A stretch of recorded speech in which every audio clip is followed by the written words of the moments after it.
Listeners, hello, happy holidays. It's Greg, and we're just going to dive right into the news so you can get to the episode proper, since we're a little behind schedule, but you know what? It was the holidays. We all needed a break. I needed a break, but there's not a lot of news, so let's just jump right into things. So first of all, we're going to start off telling y'all that the Games of the Year 2020 Reader's Choice voting is live, so head on over to the site, let your voice be heard, let us know what you think of what made 2020 worth gaming for, considering the rest of the world and everything else around it was pretty lousy. We still got some great games in there, so let us know your thoughts and get your vote in before January 4th, 2021. As of this recording, that's 6 days away. No, 7 days away. Math, look at that go. Anyways, off we go into the features department. Speaking of best of the year and all that good stuff, RPG Fan's 30 most anticipated games of 2021 is live, so you want to see what our editors are looking forward to in the next year, aside from, just a better state of the world. Go check out this awesome list of great things. I mean, I'm really looking forward to more news on Breath of the Wild 2. I want to play Baldur's Gate 3 in its full completion, and Bravely Default 2 is looking pretty rad as well, so we got some good stuff on the horizon, so go check out this feature and see what's on there if you agree, if there's things you haven't heard of, all that good stuff. Over in the reviews department, we've got a few of them, and we've had some good stuff. The first two come from Des Miller and Neil Chandran, and they're both very similar reviews, similar-ish games, different in their own ways, but kind of both landed the same, of both looking good, but lacking a bit of, in terms of character progression, or the gameplay got a bit stale. So the first one is from Des Miller. They had a look at Minoria, which, again, very pretty looking game. It's Metroidvania action RPG. Looks pretty slick, and go check out the review to find out the nitty gritty on that one. The other game I was talking about is Luminous Plume, which is a action RPG platformer, traditional RPG. And again, pretty above average game, so go read Neil's review and see what you think of that one as well. The next review in the lineup comes from Audra Bowling, who looked at another VN, Cube, Shackles of Amadeus. Is just, another VN hybrid RPG game that looks great, has some great voice work apparently, and a fantastic localization, but it's not as fun on the gameplay side as it could have been, and definitely falls a lot short in many of its ways. So go check out Audra's review and see how this one lands. And finally, a new reviewer comes to the fold. Abraham Kobolansky joined the team not too long ago, and his first review was of The Falconeer, which was a really cool looking game, so I'm glad to see this one get reviewed. And it's, a real cool looking game that is got a really neat concept, and apparently just really wraps you into it in a lot of good ways, but could use a little bit of refinement on its story and gameplay, apparently. So go check out Abraham's very first review on the site and see what you like about the writing, the game, whatever in between. And that's it. Again, if you're listening to this around the holidays when it airs, happy holidays, folks. Hope you have a good time with friends and family as best you could in these times. Stay safe, and otherwise enjoy episode 204 of Random Encounter.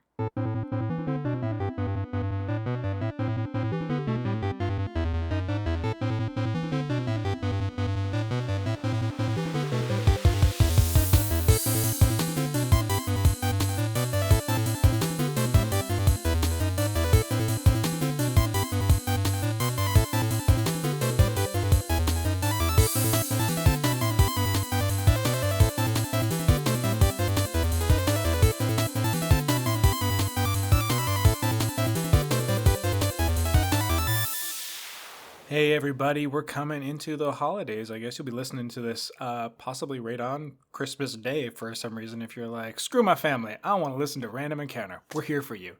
Happy holidays to you and yours from us here. We're into episode 204 of Random Encounter, and I am your host, Greg Delmage. You have stuck with us for one heck of a year.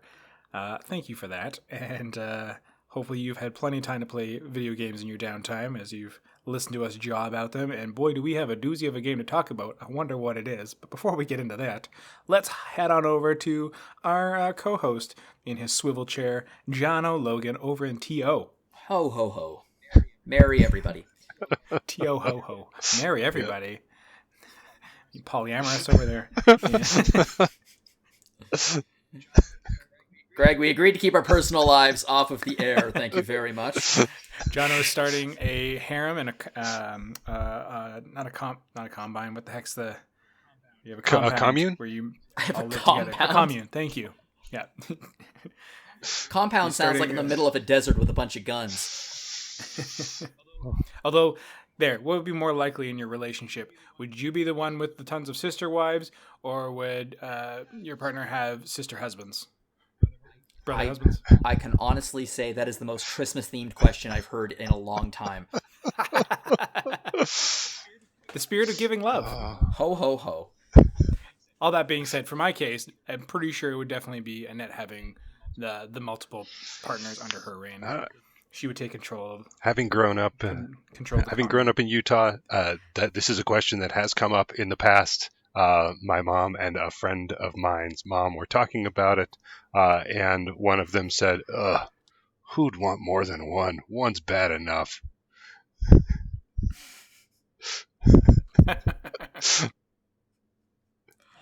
I was also really hoping you were going to be leading with being in Utah. This is something that's come in the past 5 hours.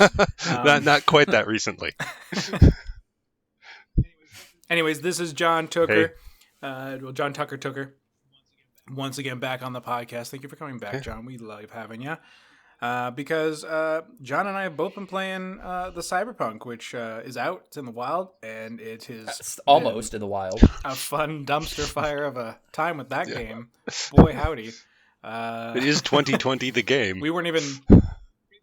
It seems that way, or at least in just in the marketing and shipping and selling of it. It's...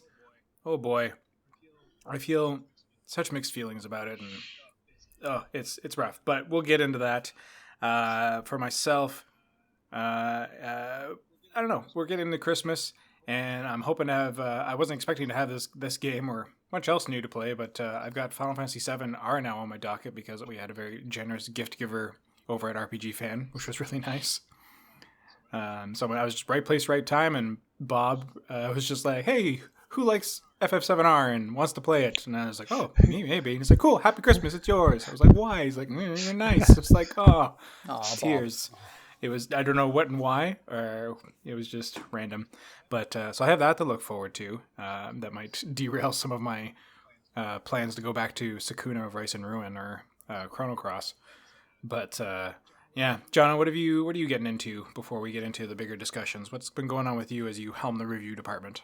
I've been a little bit curious about some of the old haunts I used to be at, including the very first review I wrote for the site, which was Fallout 76. I figured with Cyberpunk 2077 coming out... Most cursed and haunted. I would take a look at a past train wreck of a launch, and see how the game has come along since then. So I've been playing that because I figured I finished the fully modded version of Fallout. Well, I didn't finish it, but I played a bunch of Fallout 4, and I was like, all right, let's move on to Fallout 76 because this is relevant to what's currently happening, and it's been a long time since I played it. They've apparently fixed it. I wonder what it's like. I've been playing it for a couple of days now, and I can say that it's better. It's like you can do like a thesis and give us a roadmap onto like, by comparison, contrasting, see how it will end up with Cyberpunk 2077. How many years down the road we can look forward to a fix. I have some theories about Fallout 70. I think the thing that Fallout 2077, Cyberpunk 2077. I have some thoughts about it. One of the biggest, which I actually am feeling vaguely, I'm not pleased about this, but I remember even on the day before launch, I was like, I think they're going to delay it, guys. I don't think they're going to release it. And then Cyberpunk, you mean? Yeah, for Cyberpunk, I was like, I think they're going to delay it again. And it turned out, nope, they released it, and retroactively, I was right because they've taken it down off PlayStation, so they need to do a relaunch now. Yeah, that is something we have not really seen in a long time, especially not from such like a big publisher and a big expectation game like this. To see it pulled from shelves almost literally is just cream of the crop, dumpster fire. Oh yeah. It's a disaster. It's an absolute disaster. And I mean, we'll be getting into that, but we don't want to focus. I think a lot of on that yet.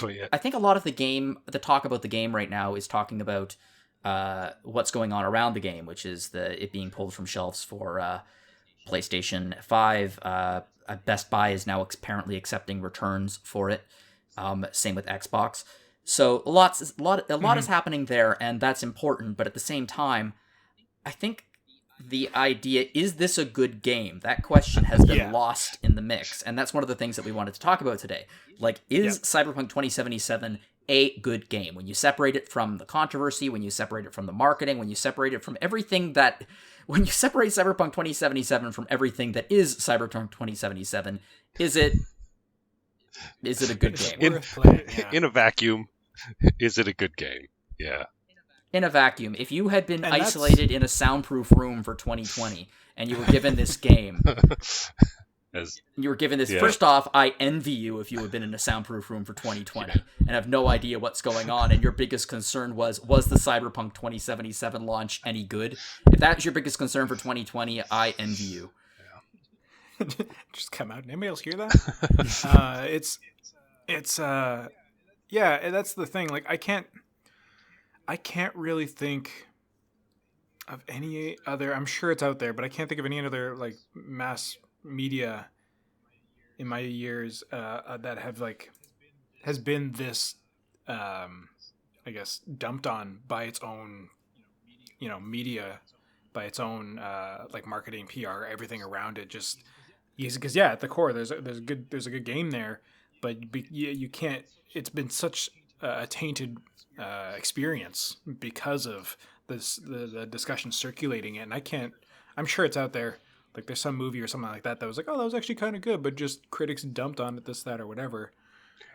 Can you think of anything yourselves? I mean, honestly, Fallout 76 is a great comparison with all the issues that they had. Fair, yeah. When they launched, they had a lot of issues in terms of, just the game working or not, but then they also had all that stuff surrounding the bags from the collector's edition and, all that other stuff outside the game, right? Remember that? That just never was supposed to be nice canvas bags, and instead it was this garbagey plastic thing. And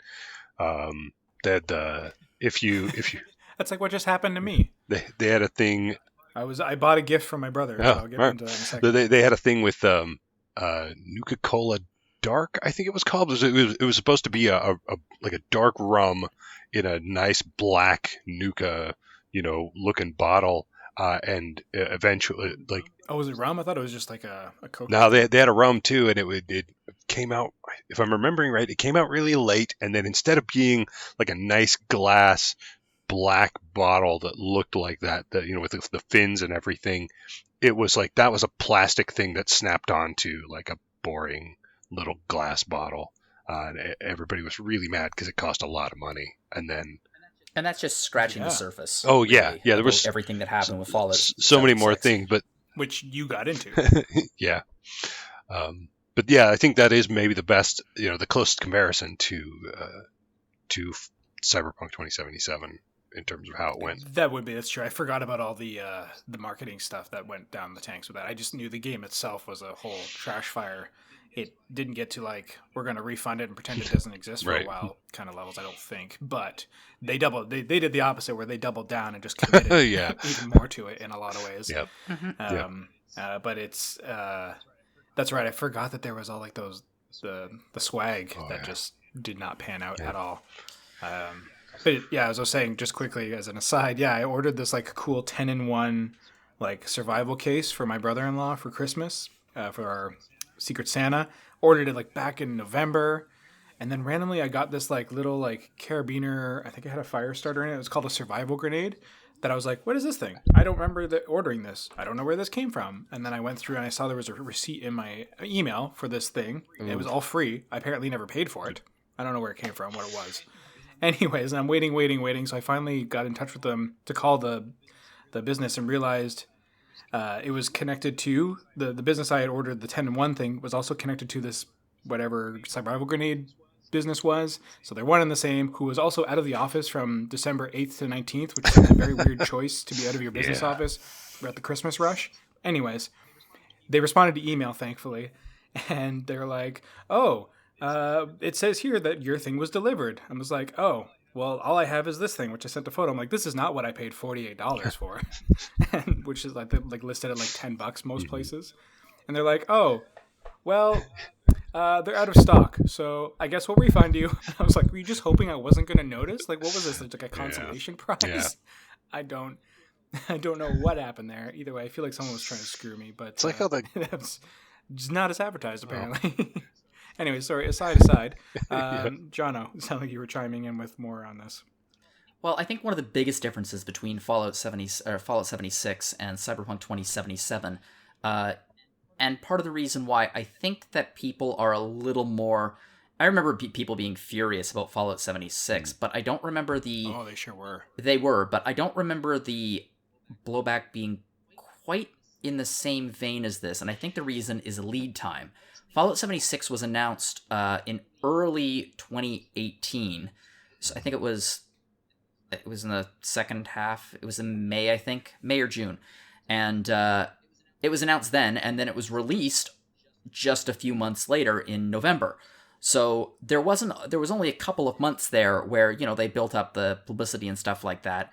And it was obviously, expectations were huge for the game, but it kind of came out of nowhere and then just crashed and burned. Whereas Cyberpunk 2077 has been... the thing since it's like the thing. Yeah. It's been on the edge of people's tongues for almost a full decade now. Like, this has been one of the most anticipated games, possibly in history. And you can't even say that the game is bad, but you can say that the company that launched the game could not have done a more spectacular job of screwing this thing up than they did.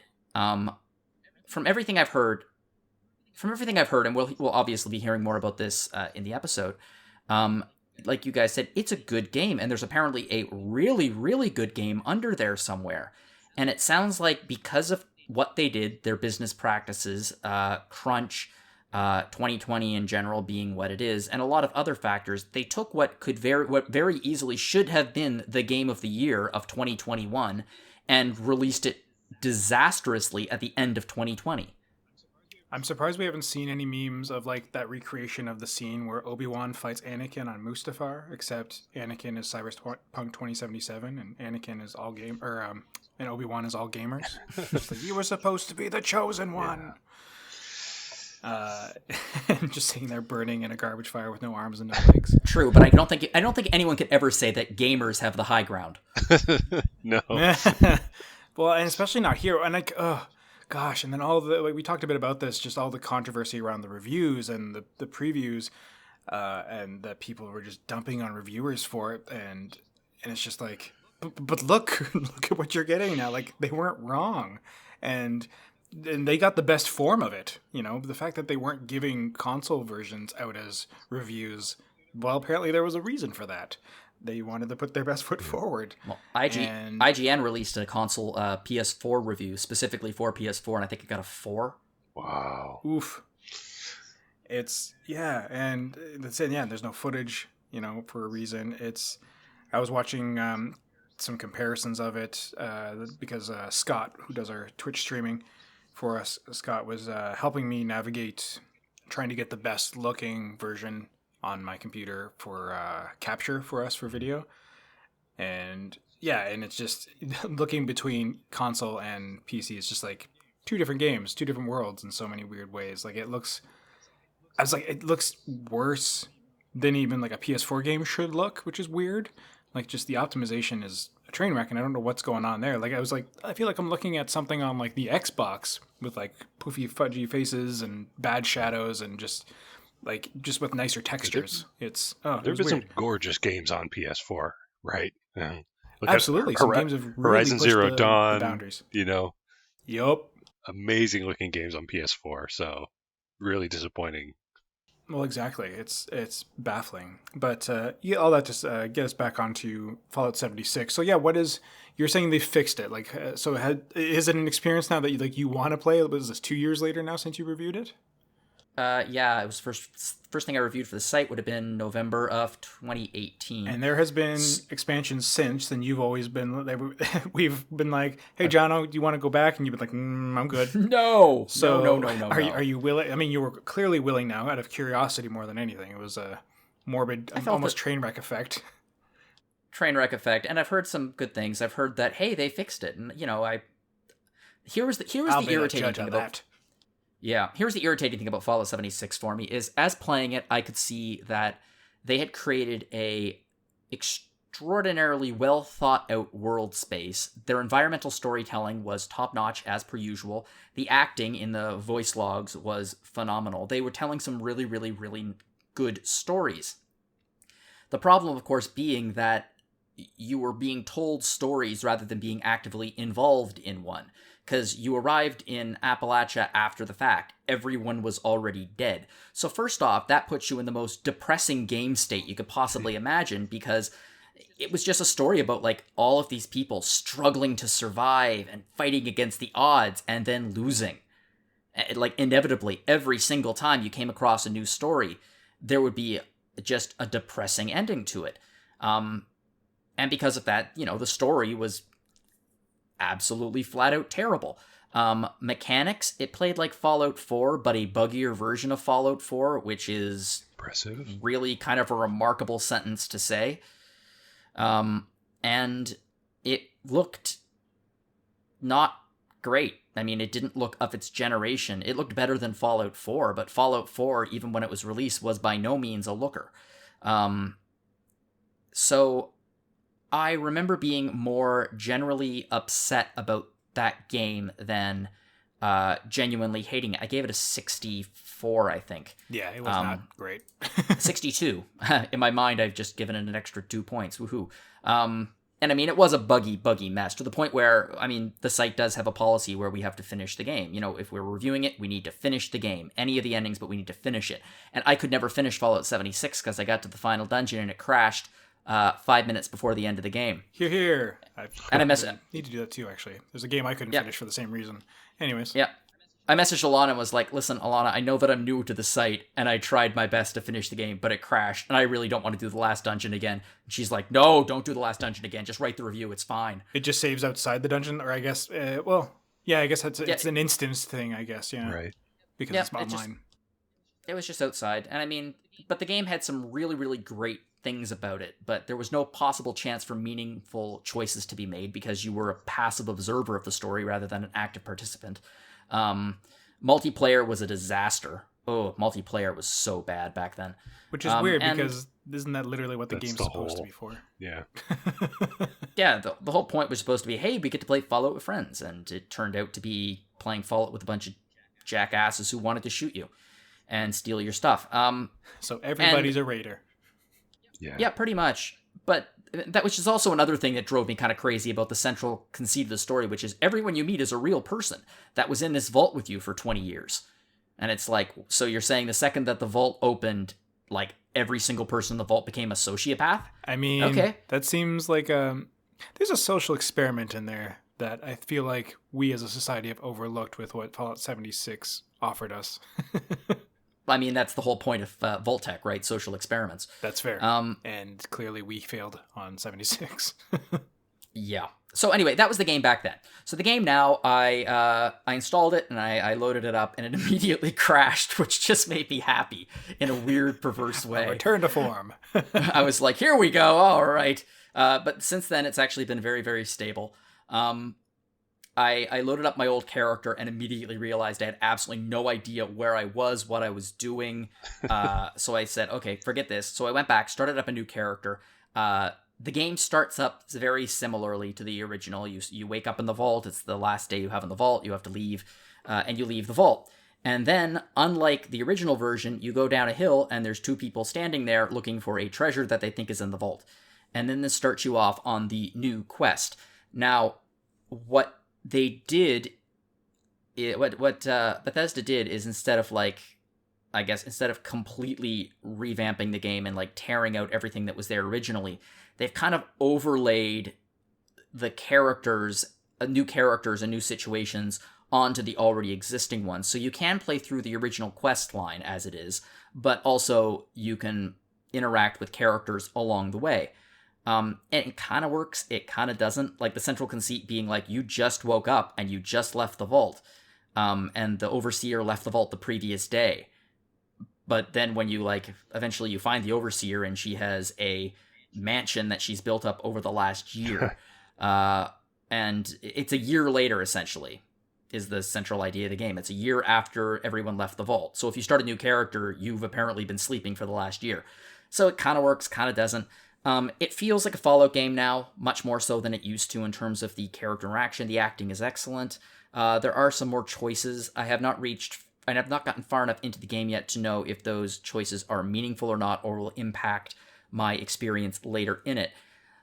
Appalachia still feels abandoned, but that doesn't actually bother me. It turns out that I didn't need the place to be massively populated. I only needed there to be signs of life throughout Appalachia. I needed there to be like a random farmer here or there, or somebody struggling to survive and succeeding, or just instead of finding corpses everywhere. Which that was one of the updates. Didn't they finally add those people?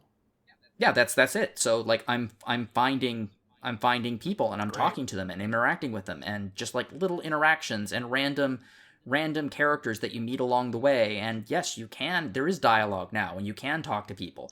And you can be your usual sarcastic jerk or your virtuous hero. You have those choices.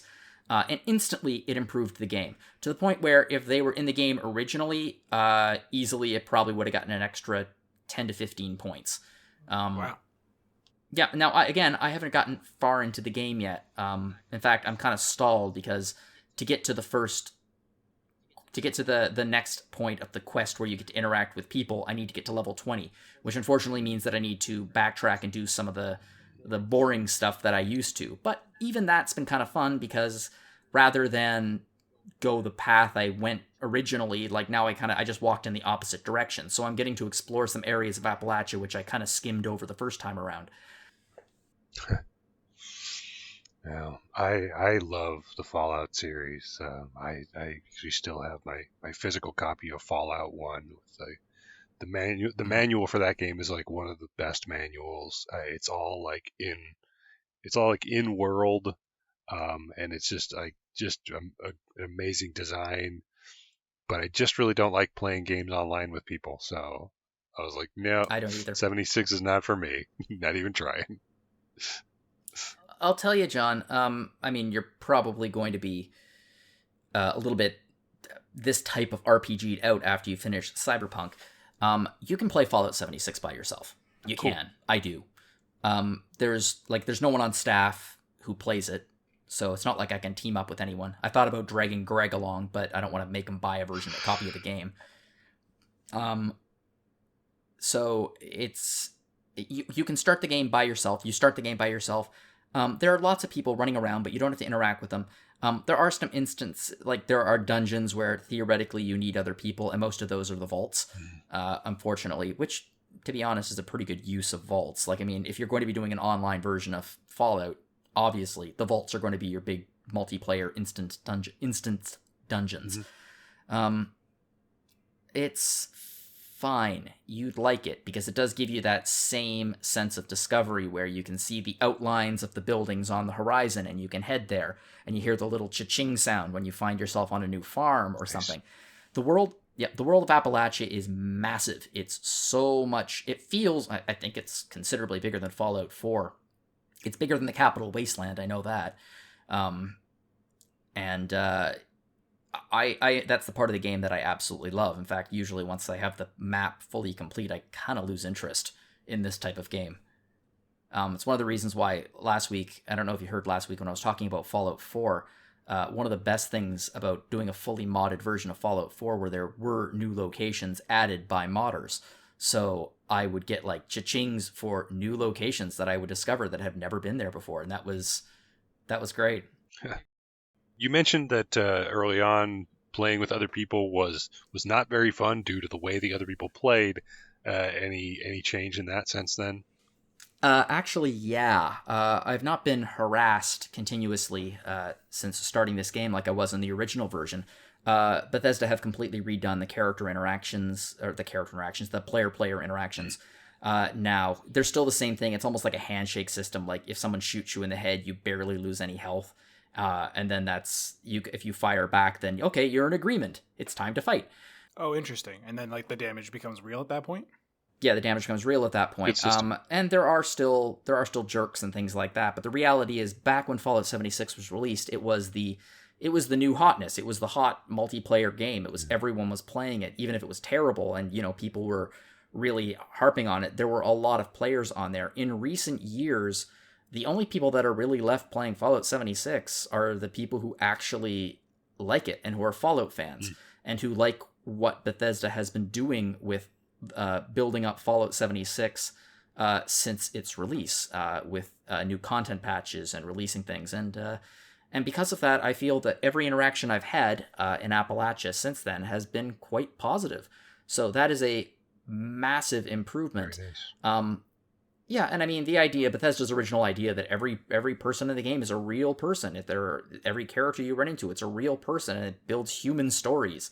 And I think at the time I was like, what Bethesda misses is the fact that most people who are playing games aren't interested in telling a story. They're interested in participating in a story, and they're also kind of dicks. Unless they set it up to be like a full, like, you're sitting down to kind of D&D with everybody and setting up the world in such a way that everyone knows we're all going to roleplay and build a story together and all work towards something, then sure. But if that's not there, then yeah, they need to be feeding you.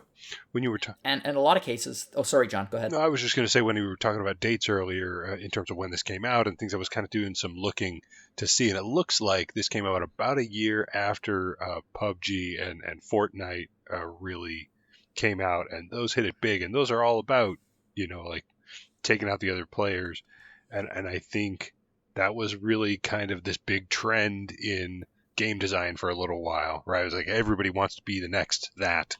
What flavor of that do you want to be? Yeah, and so I wonder if that's how the players took it as well.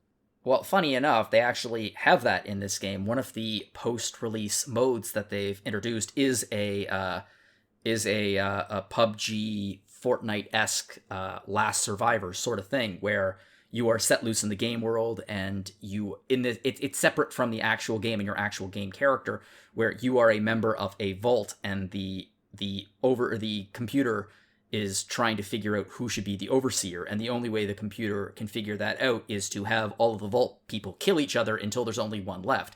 Which is, I think it's a fairly nice in-universe Vault-Tec-esque way of picking an overseer. Yeah.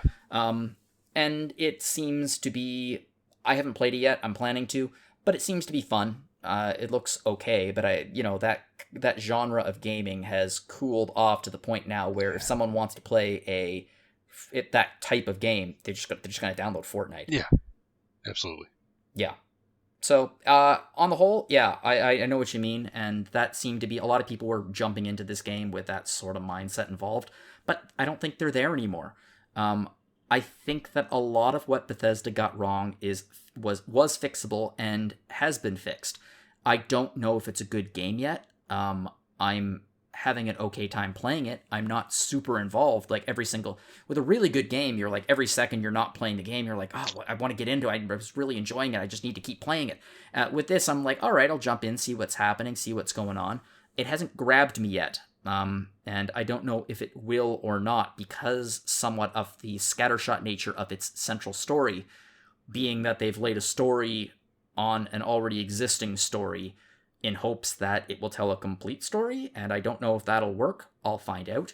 But yeah, I'm fairly invested into playing this thing gradually, maybe over Christmas. I might actually, I might even write a update review for it after Christmas once I beat the game, providing, of course, that it doesn't crash again. Yeah, and that's an interesting thing with a lot of these games these days as well. I mean, it was shared around our Slack. I'm sure a few listeners have seen it. There was the YouTube video about if game developers made a jigsaw puzzle by what's his face, who does Ryan George, which was great and very on point. And then in this day and age with reviews, like, we obviously get things usually before day one patches, and there's always the promise, like, don't worry, there'll be a day one patch, but, like, we don't know what they're going to patch. We don't know what they're going to fix. Right. And then there's so many other games where they just have such a long release schedule for that sort of stuff, and new content they want to drip feed, whether it's fixing bugs or it's just like, oh, we're just going to add more things over time, but we want it out now and want the money now, so we can keep doing this. It's like, as a reviewer and a review website, like, when do you go back for... Like me, I'm thinking for myself, I previewed Stone Shard, and I don't even. I was thinking about that last night for some random reason. I was like, has it fully released yet, or is it still in early development? But like with stuff like that, like when do you go back and decide? Yeah, I guess we'll try it out again. Like, do you do it whenever they release DLC, or stuff like Moonlighter, where it's just constantly like, we're gonna add more weapons now to the game. We're gonna add more things to the game to aesthetically change it. It's like you could theoretically, go back 2 years now and it'd be completely different, but it's kind of on the site to decide like, oh, hey, does everyone remember Fallout 76? Should we go back? Should we check it out now? And to an extent we do that, though. I mean, every couple of months, Caitlin releases a new, an update for Final Fantasy XIV. And every single time it's released, it's a, at least thus far, fingers crossed, it's an incredible game. They're incredible updates with storyline, and I don't feel like Bethesda has quite accomplished that with this. I don't think that Fallout 76 is currently a Realm Reborn levels of relaunch. I mean, what is really? That's like the redemption story in gaming to end all redemption stories. Yeah, Phoenix Down right there. Yeah. That was them being like, okay, our honor has been besmirched by our game. We need to fix this now. As they're all looking over to like seppuku or fix the game. Yeah. Yep. Let's fix the game. Yeah. And that'd be cool if they did that with Fallout 76, where they're just like, a Realm Reborn. Hey, someone finally got a Gek. And like you actually just are living in like a fully normalized society that's actually repaired itself. That'd be really funny. Yeah, I mean, there's a lot of problems I have with this game, especially in terms of like lore and things like that. You're fighting super mutants. You're fighting, like the technology level is the same as it was in Fallout 3 and New Vegas and 4, and it's like this is 20 years after the bombs fell, not 200. Okay, I was going to ask. I couldn't remember how far into the quote-unquote future this one was. If it was on par with Fallout 1, 2, or 3, or 4, or well before. No, it's 20. No, it's a prequel, and I actually admit with the new characters that I'm running into, it's actually kind of a nice little thing, which is a lot of these characters were alive prior to the bombs dropping, so you do get that. A lot of people are still trying to adapt to the wasteland. This is not what they were born into. This is the world that they made for themselves, and they need to live there. And there's a bit of that in it. I like that. I like that a lot. I'm hoping they delve into that even more, in the rest of the game. But yeah, the game it's coming along. I'm enjoying it. I honestly think that it shouldn't be a multiplayer game. Still, I'm not a giant fan of multiplayer games, and I'm playing this. I'm interacting with some people, but I'm still playing this primarily as a solo journey. But honestly, at some point in the future, I think Bethesda's best shot would be, I don't know, like 5 years from now, they say, okay, we're going to close up shop on Fallout 76, but don't worry, if you like Fallout 76, we're going to be releasing a single-player version of it, and then just do a few things to fix I think with very little work, this could be made into a single-player game, and I think that they would be smart to do it. At the moment, at the moment, it seems like they're still going, and it's still fine. And I guess they have to be earning money, or at the very least, they're not losing it. I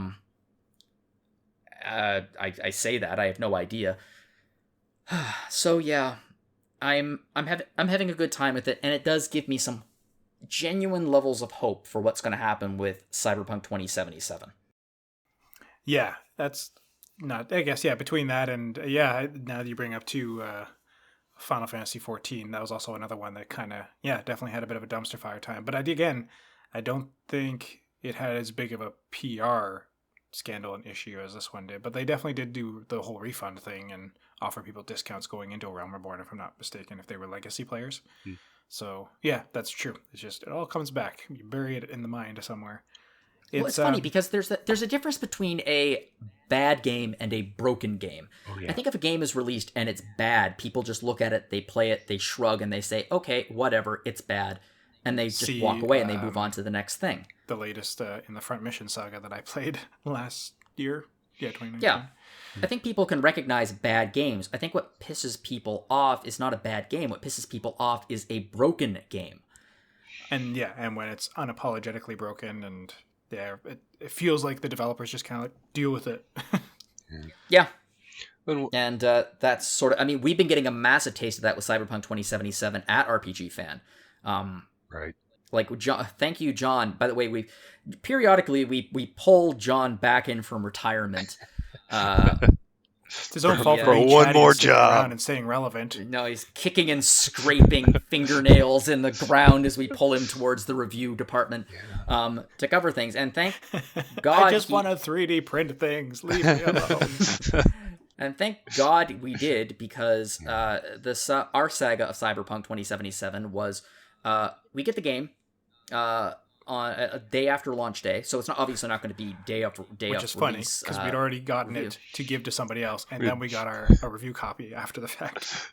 Right. Yeah, we got rejected, and then we got a copy, which is hilarious. So we have 2 copies now, so it's like, great. So we have one for video review, and we have one for written review. And we got Bob. Bob's going to write the written review. He's going to knock it out of the park. And then, yeah, as he does, as Bob always does. And then, he can't get past the title screen anymore. He starts playing it, he gets into it a little bit, and then it's just title screen. And his was a PC code as well? His is a PC code, yeah. And that's so weird. It's very weird, and his hardware is his hardware can play the game. It's not like he's trying to run it on like a GTX 960. Like it's running, it's working, but then it just stops. So for the next few days, we're trying to figure out what's going on. How do we fix this? We think it might be the NVIDIA drivers. Maybe once he gets new NVIDIA drivers, it'll come out. The new NVIDIA drivers come out. It does nothing. And we just kind of have to say, okay, call it. Who do we know who has a copy, and who do we know can deliver a fantastic review? Enter John.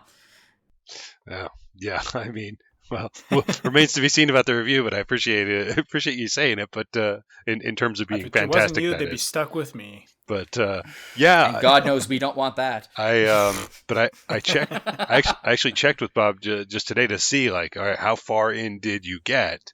The game gives you like a kind of an intro mission that's pretty quick. I mean, like, and he's at the point, he's like just past that intro mission, where he is as far as he got. Maybe an hour into the game is all. Okay. Yeah, because you got 3 life paths to start off with. Yeah, we do have videos of on our YouTube channel. I posted one of each on there, so if you want to go see that, folks, you can do that. I took the Nomad path, and I've seen dialogue options come up for that a number of times. Where that's I think that's really cool. I think that's one of the big impacts that those intros have is, if I took the Nomad path, like I said, if you're a nomad, then you'll get stuff about, oh, I see this guy at a club who's kind of a bouncer, and I can see that he's also a nomad. I can say something to him, and it might improve his attitude towards me, because we got that in common. You get specific prompts for that origin story. Yeah. Or for that life path. Yeah. But so fortunately, I've been a lot more successful in terms of being able to make it through the game.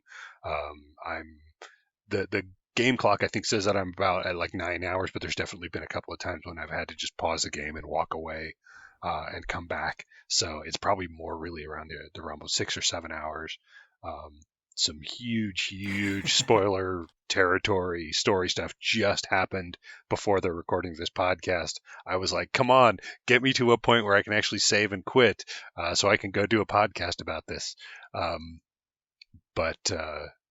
So I've been really enjoying the game, actually, since I'm able to actually play it. It does have a lot of that Fallout feeling of there's always something more around the next corner. Although its world is a lot more dense and compact, I think, than than the Fallout map is.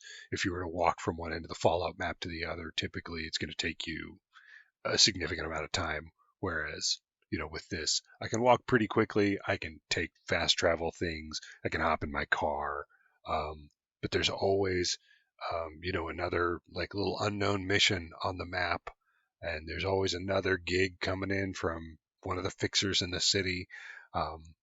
So that's really good. I love the fact that the world is a really interesting, detailed place, because it's got all that RPG history to draw from, of the books and things. Yeah. From the tabletop game. So yeah. I was just going to say that I just got like some new like cyber implants that hopefully are going to make me better at gunplay. I'm kind of okay with that. I mostly just run up to people and stab them instead. But I'm looking forward to like seeing how that impacts the way that I play the game, which I think is always a good sign in a game like this when you can get new loot that totally changes up how you play, keeps it fresh. Yeah, it does have a lot of freshness. Like again, like all the controversy aside, yeah, what's there is a good game and it's good looking. I'm at the same as you where I've racked a lot of quote unquote hours into the game, but most of that was just me futzing around with trying to find the right settings with recording and such, because I can actually run the game on high dipping into the ultra with my setup. Like I have a 1660 Ti. I've got a 8-core Ryzen 3700X, 16 gigs of RAM, running it off an SSD. Like it chugs along pretty good. But if I'm doing that and capturing it, it does not chug along so good.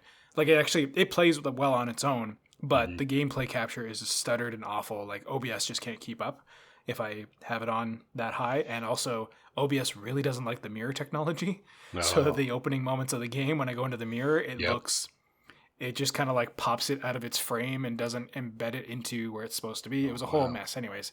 So I come to find I had to basically set everything to low except for the faces. I wanted the faces still to look good. And now it's running pretty smooth, very minor little like glitchiness in the recording. As far as the game goes, that's its own other thing. But even on low, it looks really good on PC, I find. Like it doesn't quite have like the depth and the atmosphere the game fully offers one on the higher settings. But it looks like a solid like PS3, PS4 game. It looks better than how it actually looks, quote unquote, optimized for the PS4, which is shocking to me. Yeah. So I was impressed by that. And then, I tried out all of the intros because that was one of the biggest things I wanted to try and grab for us.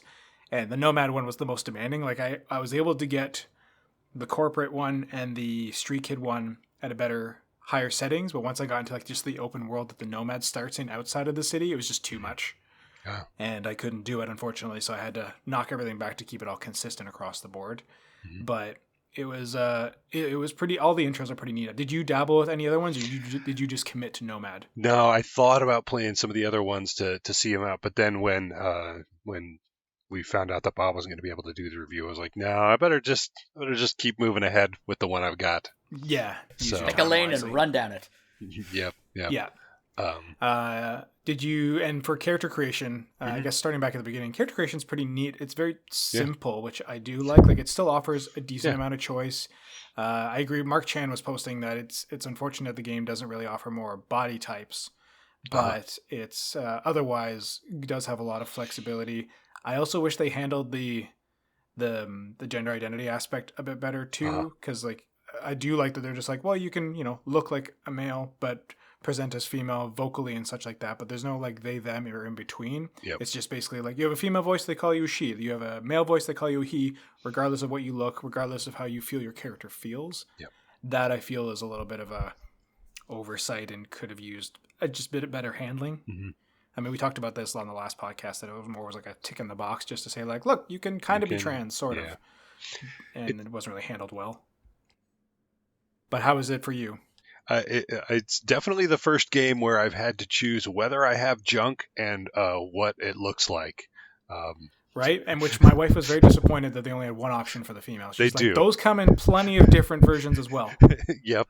But I'm told that you don't, like, it doesn't really come into play in the game. Like, even there are, there is the option of, basically like sex scenes in the game, but so I don't know why they even had to put that, that design effort in when we were going to do it. But shock factor. I don't know. I don't know. Look how progressive we are. It's definitely a game that, and maybe this kind of makes it even more disappointing that they didn't do a better job with what you were just talking about. Is it's definitely a game that kind of says like, look, I'm a game intended for adults, and like I'm not going to make any bones about it.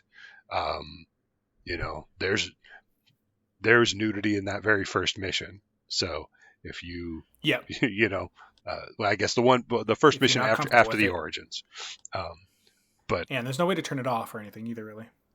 Right. So, yeah. But so that was but it was fun to create my character and be like, yeah, I got like crazy hair, and that's not like a weird thing. I got blue hair. That's a thing everybody does. I got, Yeah. you can put like crazy lines on your face and down your arms and everything. I don't know. Like the two different types of eyes are really neat. Yeah. Whether you want to be just normalized bloodshot eyes, but then they have the cool like tech eyes. Of course, then it's all first person, so the only time you see yourself is in the mirror. But yeah, exactly. Although I think if you play with controller, it goes to third person. No, maybe no, it doesn't. I've been playing I feel with. like there's an option for that. There might be, yeah. I can't remember. I've been keeping it in first person because my outfits are ridiculous because they just keep putting on whatever has the best AC. So that's fair. And so you're building your character out the gate. Like again, I built 3 different ones for each of the intros, but I've been sticking to the corpo path. It was just the one I just kind of liked the character I made, and I went with more of a good. What was it? Great reflexes, and great intelligence, but everything else is kind of mediocre. Which means so I'm good with guns, and then good with in conversation and stuff like that. But and so are you focusing also as well on like handguns and stuff, or no? You were saying you're trying to do more of a in their face combat. Yeah, I think my stats ended up being kind of more for the tech stuff, and I tried to put some stuff into handguns because from other games that I've seen in the past, that's been a path there's been a lot of a lot of ammo and a lot of weapons available for that path. But what's been interesting to me is to see how that plays out in the game. With like when you shoot, those stats actually do have an impact, not just the weapon that you have, but your stats make you better, and like your headshots do more damage or things like that. And then it's always tricky with these kind of games to kind of gauge the shooting aspect of that, like because we saw that in like Mass Effect back when, where again it was supposed to be an FPS but also RPG, and it's like how do you make the mechanics translate into the Twitch combat? And it's like I think it does the thing where it gets less and less nebulous around the aiming point where you're hitting. Although this one seems very much like you're rewarded for having Twitch combat skills. Yeah. Like my headshots, I can, as long as I'm landing them, which I usually can do, it definitely lends to performing better. But yeah, I think that's where it translates is the damage output from that is from the boosts. Right. And then also as you move around the world, there's been a few different missions where I've wanted to just be stealth, and even in terms of you don't have like a lock picking skill that I've noticed yet, but your stat mostly just like that governs that will be like like if your intelligence stat or whatever is high enough, then you can unlock this door, or if your strength is high enough, you can break down this door, and that's it. If you don't have those stats, then it will just show you, sorry man, you have a 4 and you need a 5. But it does tell you what you need to get to. That's true. But I've found so far I haven't been really like pumping my stats the instant I level up. So I typically have like a couple of points that I can put into something like when I go, for a rainy day. Yeah, I need one more to unlock that door. Just gonna put it in there now. Yeah, and plus, you get experience based on how you use things, a la like the Elder Scrolls series, or Final Fantasy 2. Train wreck that was, but it's I do like that you're rewarded for how you play and what you're playing with, and your character just gets better as you use those things. So that's kind of neat. But it's you guys, you're right. Yeah, you kind of throw in the perks. I leveled up a couple times where I'm like, oh yeah, right, I need to go assign those. Yeah. I will say one thing that I just thinking about, leveling up and stuff.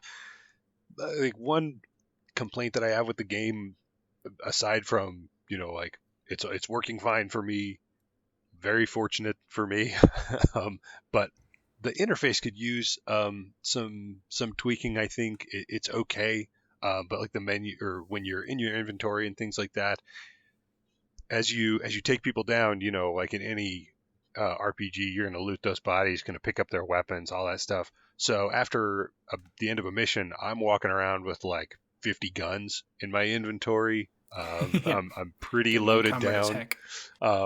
But there isn't a way for me to just like easily say, this is junk, this is junk, this is a thing that I want to hang on to. So then Yeah, you're right. That's when I go true. to sell it, I have to like go, okay, was this something I was holding on to for some reason, or oh, I guess let me compare right now to make sure because sorry, kind of jumping tracks here. All those guns have unique stats, similar to like Yeah, Borderlands and things like that. So just yeah. because the weapon looks the same as the weapon next to it in your inventory, now I'm looking to see like which of these has better stats. Um, some of What them kind of do, damage does it do? And yeah, some do burning damage and some do like electric damage, and I'm like, does that even matter? I haven't figured out if it does yet or not.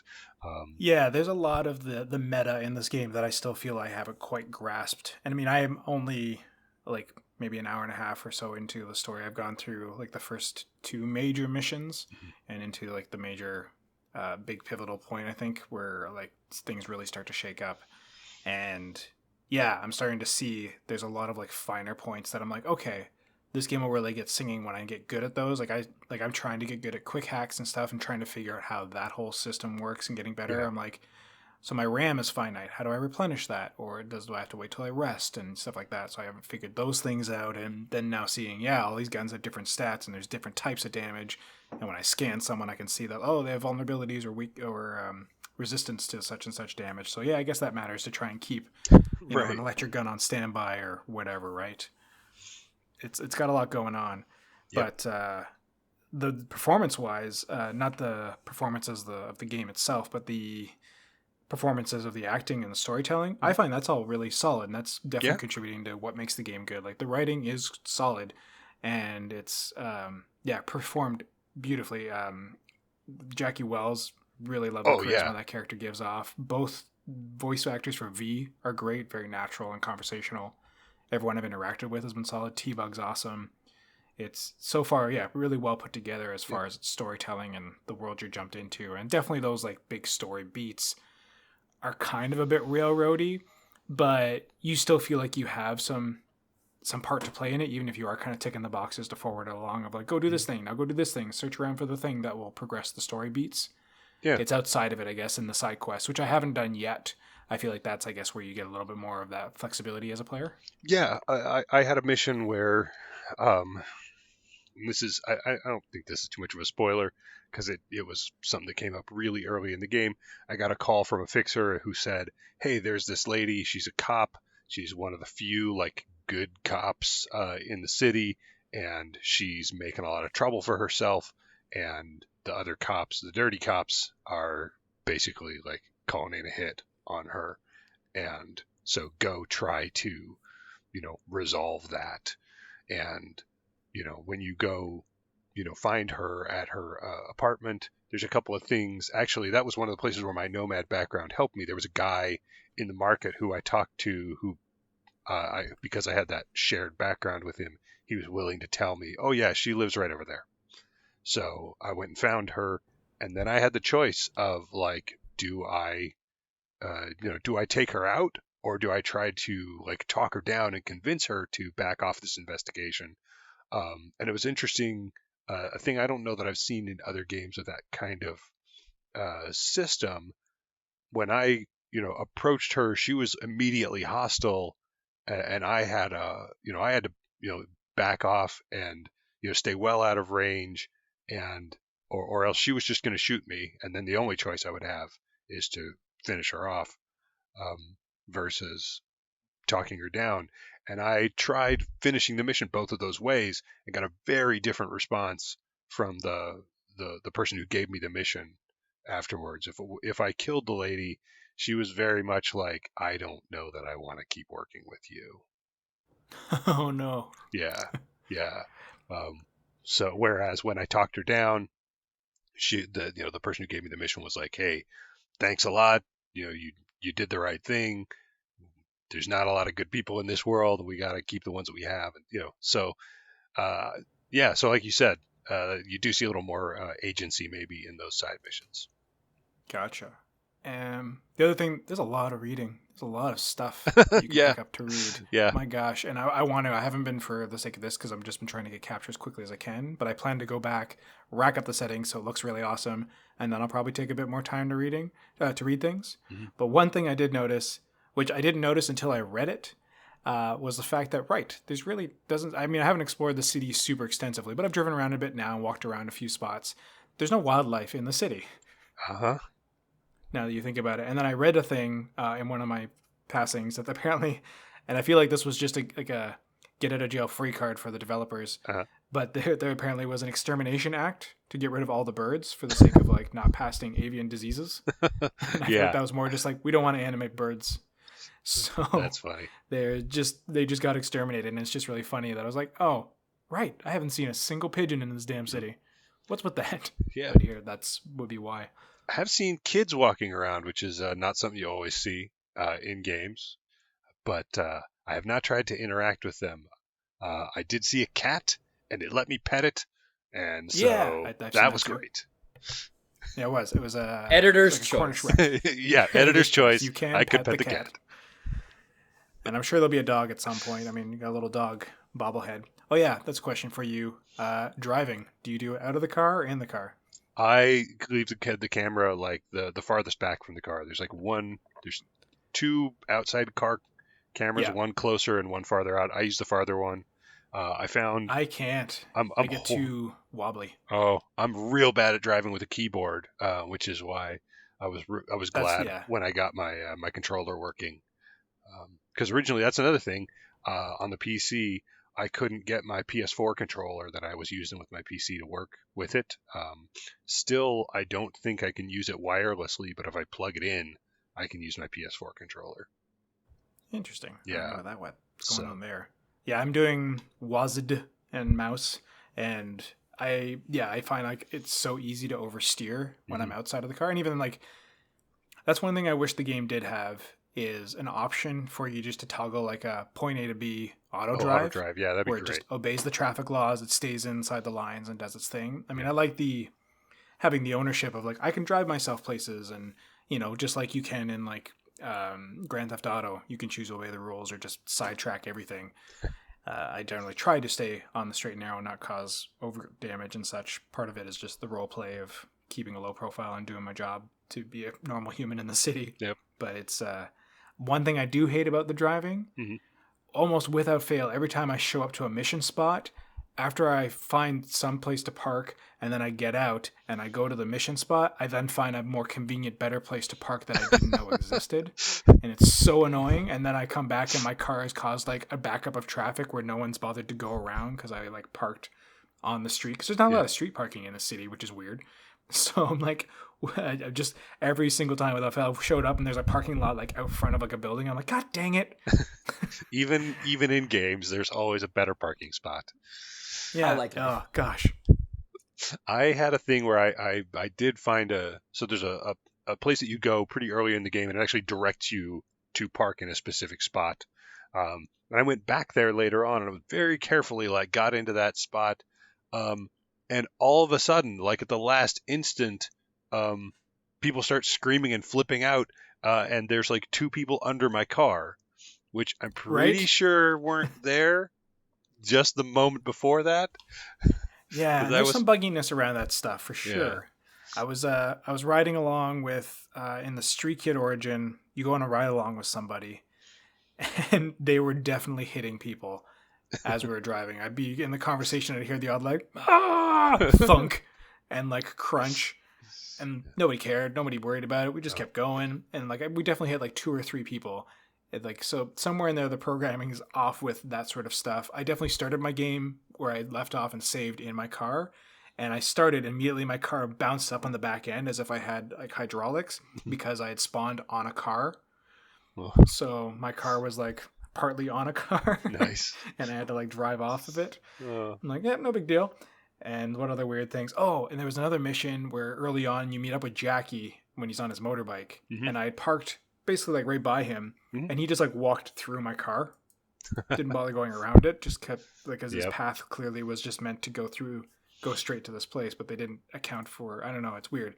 just little things like that. Yeah. But again, like I was going to speak to that whole aspect of the negative PR around the game and kind of a lot of the crap it's been getting, because clearly a lot of love and hard work has gone onto this, and it sucks that there's so many bugs and glitches in spite of all the crunch and the effort people have put into it.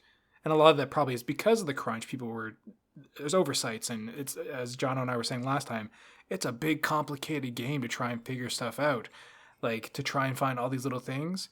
There's that early conversation with Jackie where he's eating, if you remember, John. Yep. And mid-conversation, his chopsticks spawned a duplicate copy, and were hanging in the air. Oh. So they were just like sitting there, like around like his stomach level, and then he'd lift up and he'd be eating with his chopsticks in his hand, but then there's these extra pair of chopsticks just floating nebulously. So it's like little things like that just kind of like come up at random. It's just like, oh, right.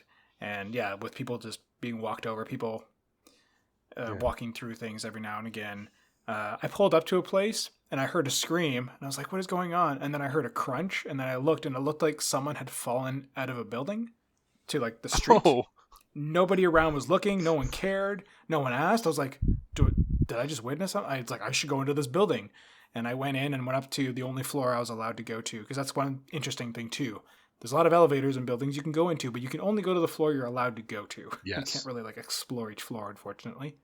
And it was like meeting up with that like that journalist woman, which I didn't even mean to do. I didn't even know that was where I was supposed to meet her. But no one mentioned anything about, any bodies being thrown out of the building. I felt like I was invading something, because there's turrets there. There was a person like poking around in a safe. I walked right up to him, tried to interact with him. He didn't care I was there. Yeah. So it's like little weird details like that I'm like, that's strange. That's for all the living of this world. One other thing about the world, there's like in a Fallout game, there'll be things that are marked as like basically this, somebody owns this. If you take it, it will be considered stealing, and people won't like that. In this game, not like so much in this, just take anything.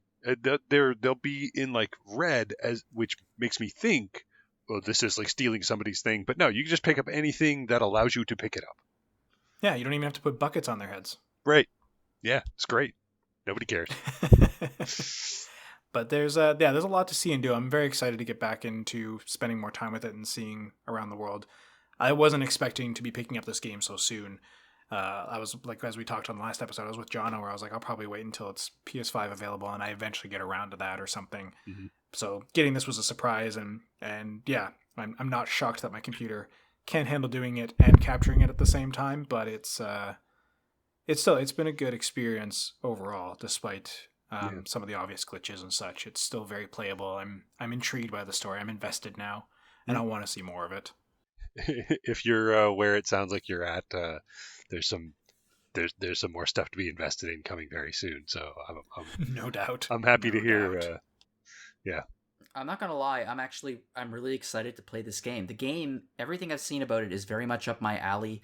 From the style of gameplay to the storytelling to everything, it looks like a game that I would really, really like. It's been really heartbreaking to see all of the negative controversy that's been cropping up because of the mismanagement of the launch. That being said, I'm with you, Greg. I'm gonna wait until, well, I guess not with you because you got a copy. I'm gonna wait until PS5 version comes out, which, hopefully, if they're smart, especially after this, they will delay the PlayStation 5 and the Xbox Series X releases until it looks great and is perfect. And they've incorporated as many bug fixes as possible into it. Yeah.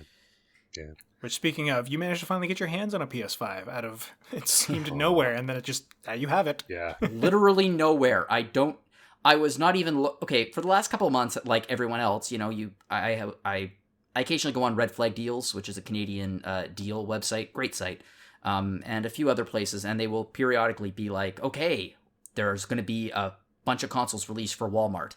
And you get in line and you go to the Walmart site and the site crashes because bots crash the site and you can't get anything in the cart and nothing's working. And I did this about 4 or 5 times since the launch. And eventually I was just like, screw this, not doing it anymore, don't care. This is just irritating and very frustrating. And I walk away very upset because it looks like I may have gotten it, but I didn't. Just going to wait till 2021 when hopefully there's more of these things. So I'm on Best Buy's website looking around for a secondary present for Amanda. And I noticed that there is a listing for PlayStation 5 Like there's the product is there, and it's the bundle. It's the PlayStation 5 bundle with the controller and with Spider-Man Miles Morales. And I say, is there a bundle without controller? Because that'd be rude. No, 2 controllers, sorry. So yeah, I click on it, and I'm like, oh, that's weird. And I click on it, and it says in stock. And I think, huh. So I click on in stock. It goes into my cart. I click on my account. I log into it. It instantly goes through. My credit card information goes through. And it says, congratulations, your order is complete. And I say, what the hell? And I go on Twitter immediately, and it turns out that there is like a feeding frenzy the same one that I've been doing the last couple of weeks, desperately trying to get one of these into your cart and like really fighting hard, and it's like sold out, and there are people saying, bots, screw you, and I'm just like, I somehow stumbled my way into getting a PlayStation 5 without even looking. It must have been like a 15-second window where I was like, oh, there's one in stock. Click, click, click. Oh, it's mine. And then, Ted Mosby. Yeah, and then even weirder, I get a message the next day saying, your order has shipped. And I'm thinking, my order is shipped? I wasn't expecting to see this thing until January minimum based on shipping delays and things like that. And I ordered it on the 11th. By the 13th, I have a PlayStation 5 in my condo. I'm looking at it and I'm like, I don't know. And now I have a PlayStation 5 and I don't know what to do with it. And as per our conversation on episode 200, you also have this year's RPG of the year, Miles Morales. Yes, which I will be playing probably over Christmas once I get tired of Fallout 76, which could happen any day. Who knows? Yeah. Yeah, so I have a PlayStation 5 now, so that's going to help with reviews and things like that, because, the more people on staff who have PlayStation 5s, because Sony don't give these things out as gifts. Sure don't, but... No. That'd be great if we could actually get Rob back on here to talk about Dark Souls. I doubt he'll come onto the podcast because he's got life, he's busy. But that was our first review on the site for Dark Souls, of course. Mm-hmm. But at any rate, so we're going to wrap things up at the show. We don't really have any listener questions or emails that have come in lately. But one thing I wanted to do, if such an occasion happened, which probably frequently will, because y'all love to listen to us, but you don't really write us. We're like your moms. You never call. Why? No, we're going to get our usual guests to throw a question at us. So, Tooker, gave you some warning. You have a question for us. What's on your mind? Yeah, just I was thinking about something that came up earlier a couple of times about, the video games versus tabletop games, and how when you Which you are well versed in. Yes, I don't know, folks may know I run a D&D game with folks from the site, so thinking about that, there's a big difference between video games and tabletop games. Is that a video game, you get to play the story that the people wrote, and you get the abilities that the people wrote into the code. Whereas in a tabletop game, you got a lot more freedom, and everybody has a part in telling the story. So, given that, what I thought is, what if you were to take a video game RPG and turn it into a tabletop game and play that? What's one that you guys would like to play? And I guess I've already got one locked in the chamber, but Jono, do you have something? No, please go. That's a good question. I'm thinking. Which, based on what you were playing actually most recently, Jono, I don't know if either of you played the tabletop Fallout game. It's really awesome, by the way.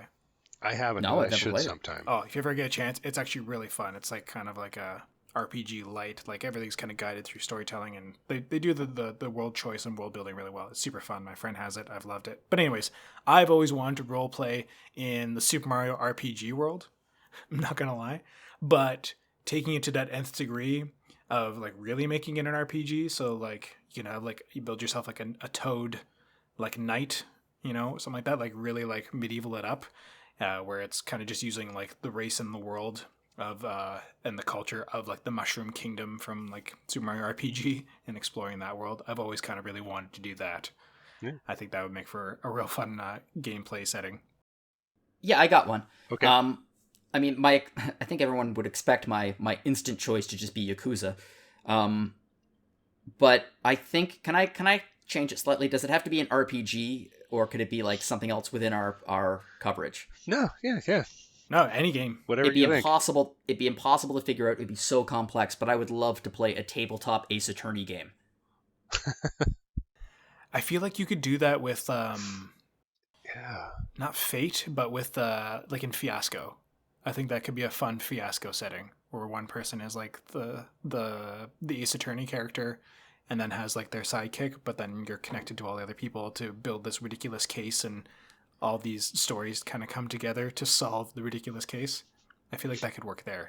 I would love like to play a game like that. What aspect of the game, like, do you really want to role play in? Like, do you think would translate well to tabletop? Like, why would you pick that? Well, primarily, I just want to point at someone and scream objection. That's your fantasy you need to act out. Yeah, and whenever I do it on the street, people get angry at me. So, you know. That's fair. roll for objection. What's yours, Tucker? Well, I mean, it's tough because I have a lot of different RPG books from different systems of random different things. Part of me does feel like that Fallout would be a really good one. So I maybe I should get that board game because I highly recommend it. Yeah, you could start out like Fallout 76. You could start out as being a crew coming out of